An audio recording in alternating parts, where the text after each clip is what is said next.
সারা দেশের বিভিন্ন স্থানে বিএনপি নেতাকর্মীদের মাধ্যমে জামায়াতের নারী কর্মীদের উপর হওয়া হামলা এবং নির্বাচনী বাধা প্রদানের প্রতিবাদে রাজপথে নেমেছে জামায়াতের নারী কর্মীরা।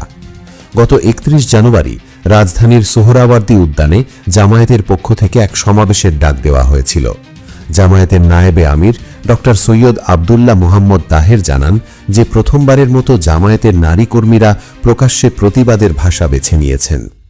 সারা দেশ থেকে অন্তত ৯টি এলাকা থেকে জামায়াত নারী কর্মীদের ওপর হামলার সংবাদ পাওয়া গেছে। সংবাদ বিশ্লেষণে দেখা যায়, গত ২০ জানুয়ারি ভোলায় বিএনপি নেতাকর্মীর হাতে এক নারী হামলার শিকার হন এবং মিরপুরেও এক হামলার ঘটনা ঘটে। ২১ জানুয়ারি পটুয়াখালীতে নারী কর্মীদের হেনস্থা এবং ২২ জানুয়ারি নোয়াখালী ও সিরাজগঞ্জে জামায়াত নারী কর্মীদের ওপর হামলার ঘটনা প্রকাশ্যে আসে।